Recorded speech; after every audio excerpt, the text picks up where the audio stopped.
എന്താ? പ്രിയപ്പെട്ട ആദ്ര സുകുമാരൻ, നിന്നെ എനിക്ക് എന്തിഷ്ടമാണ്. എന്താണ് ഒറ്റയ്ക്ക് നിന്ന് ചിരിക്കുന്നത്? എടി അതെ, എൻ്റെ OIT ബുക്ക് തപ്പിയപ്പോഴേ പണ്ട് ആദർശ് തന്ന ലവ് ലെറ്റർ കിട്ടി. ഞാൻ അതിങ്ങനെ വായിച്ചു നോക്കുമായിരുന്നു. ഏത്? നമ്മുടെ CBC ആദർശം. വായിക്കട്ടെ. പ്രിയപ്പെട്ട ആതിര സുകുമാരൻ, നിന്നെ എനിക്ക് എന്തിഷ്ടമാണെന്നോ ആതിര സുകുമാരൻ. നിന്നെ കാണാൻ വളരെ ഭംഗിയാണ് ആതിര സുകുമാരൻ. ഇതെന്തോന്നോ ഇത്? എത്ര ആതിര സുകുമാരനുണ്ട് ഇതിനകത്ത്? ഇവന് ആതിര നിങ്ങൾ വിളിച്ചാൽ പോരെ? മതി ഇങ്ങനെ തന്നെ. അല്ല, ഇപ്പോൾ ഫുൾ നെയിം എഴുതിയാൽ കുഴപ്പം? അത് ഞാൻ ചിലപ്പോൾ എൻ്റെ OIT കണ്ടുകൊണ്ട് നോക്കുന്നുണ്ടായിരിക്കും.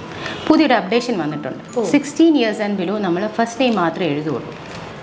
പണ്ട് പക്ഷെ അങ്ങനെ അല്ലായിരുന്നല്ലോ. നമ്മൾ ഫുൾ നെയിം അല്ലെങ്കിൽ ഫസ്റ്റ് നെയിം എഴുതുമായിരുന്നല്ലോ. നേരത്തെ അങ്ങനെ ആയിരുന്നു. പക്ഷേ ഇപ്പോൾ പുതിയ റൂൾ അനുസരിച്ച് 16 years and belowയ്ക്ക് ബോഡി പാരഗ്രാഫിലും ഡിസ്ചാർജ് പ്ലാനിലും നമുക്ക് ഫസ്റ്റ് നെയിം മാത്രം എഴുതിയാൽ മതി.